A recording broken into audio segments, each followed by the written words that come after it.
Okay, ready to tackle something we all probably struggle with?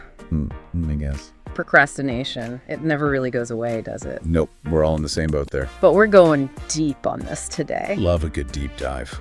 This time, it's an episode of the Thoughtful Living podcast. Hosts Ryan and Sophia, they really got honest about their own procrastination struggles. I find those kinds of personal stories really help. Makes you feel less alone. Exactly. So they break down why we procrastinate. One big one, fear. Makes sense, right? Fear of failing, not being good enough, sometimes even just the fear of starting something big.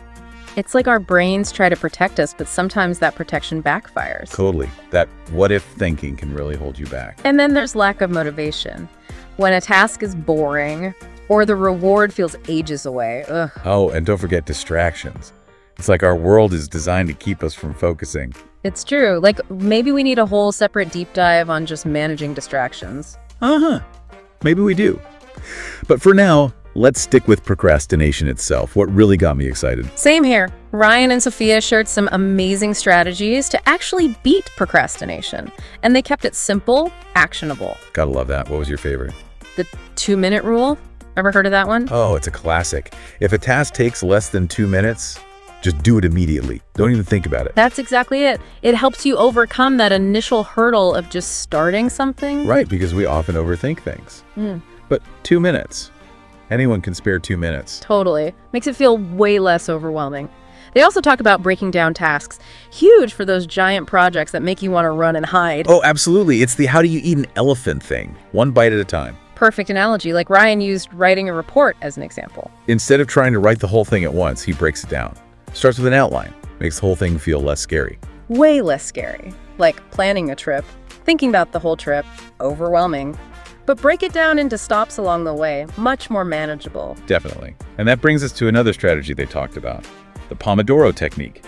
Using timed intervals to help you focus. 25 minutes of work, 5 minutes break, repeat. I've tried that one. Those little breaks are crucial for me. Helps me power through knowing a break is coming up soon. But I've heard some people find 25 minutes either too short or too long. You know, that's a good point. The key is to find what works for you. The core idea is those focused bursts with breaks. Experiment a little. See if longer or shorter periods work better for you. Makes sense. Okay, so we've got getting started, breaking things down, working in focused bursts. What else do they have? Setting deadlines. Even for tasks that don't have them, that can really create a sense of urgency. Oh, for sure. I'm much more likely to put things off if they feel like they can just wait forever. But a deadline, even a self-imposed one, makes it feel real. It's like you're creating that external pressure, even if it's coming from yourself. Without a time frame, things can stretch out indefinitely. And then there's accountability. Having someone to keep you on track. So true. Like having a friend or a mentor who knows your goals, it helps keep you focused. It's like having a cheerleader, but also someone who will gently nudge you if you start to veer off course. Speaking of veering off course, one of the biggest challenges, distractions. Yes. They had some good insights on how to manage those attention stealers. But first, A cliffhanger. we need to take a quick break. Don't go anywhere. We'll be right back with more from our deep dive into conquering procrastination. We'll pick up right where we left off. Stay tuned. All right, we're back and ready to tackle those distractions head on. It's a constant battle, you know. Oh, absolutely. But Ryan and Sophia had some really solid advice on this, like just creating a distraction-free environment. Love that. Simple but effective. Right. Sophia talked about putting her phone on Do Not Disturb, closing any unnecessary tabs on her computer. Even just visual clutter can be distracting. Oh, yeah, that makes sense. A clean workspace can really help clear your mind. It minimizes that visual noise so your brain can focus.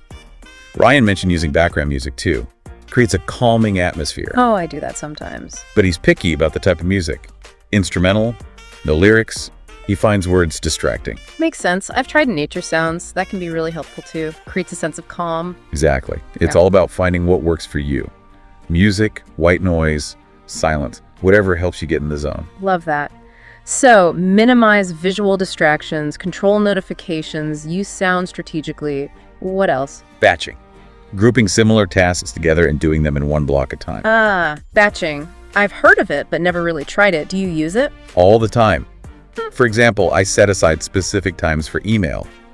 instead of letting it interrupt me throughout the day. That's such a good idea. I'm constantly getting pulled away by those little notification flags. It's all about minimizing context switching.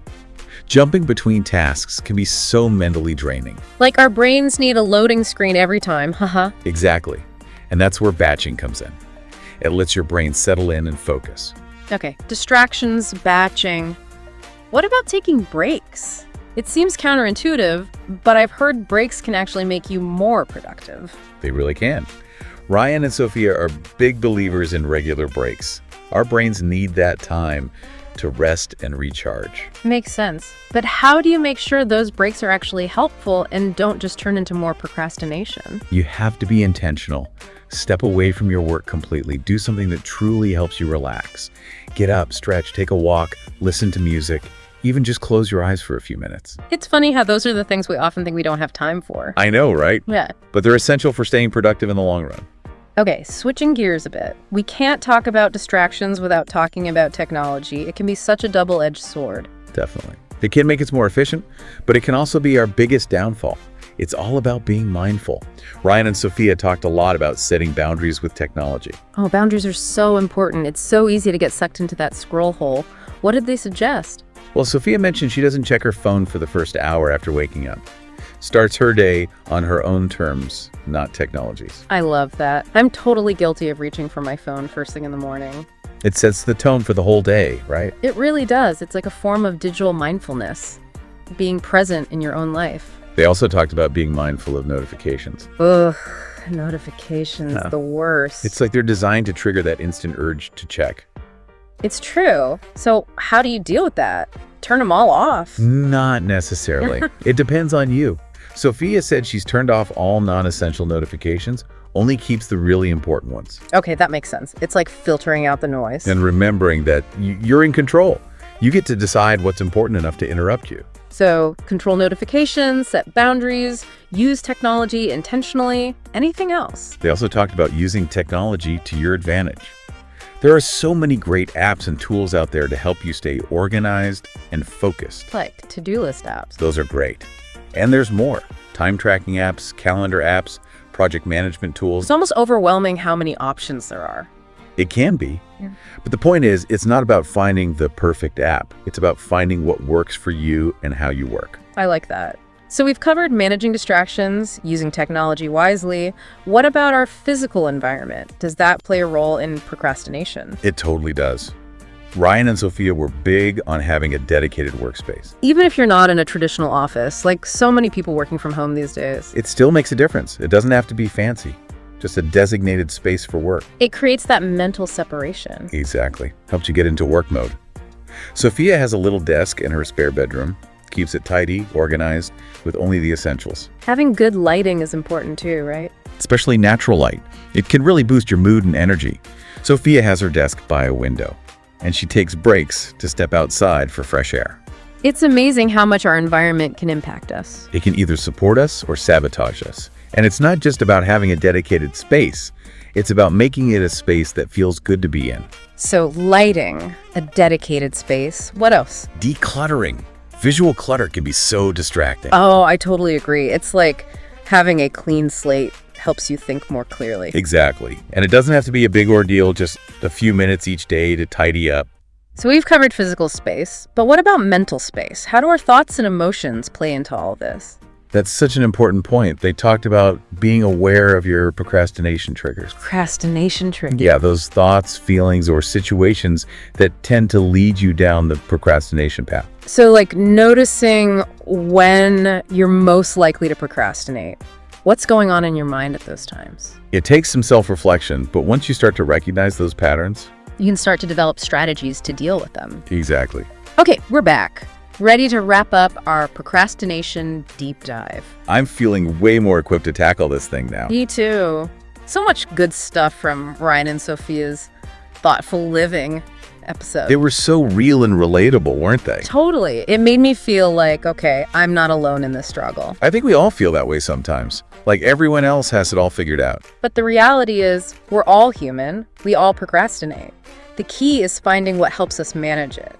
Couldn't agree more. That's what I love about these deep dives. We pull out those nuggets of wisdom that can actually make a difference. Exactly. So before we sign off, what were some of the biggest takeaways for you? Well, for me, remembering that procrastination isn't some kind of personal failing is huge. Oh, that's so important. It's so easy to beat ourselves up over it. But adding guilt on top of the procrastination just makes it worse. Right.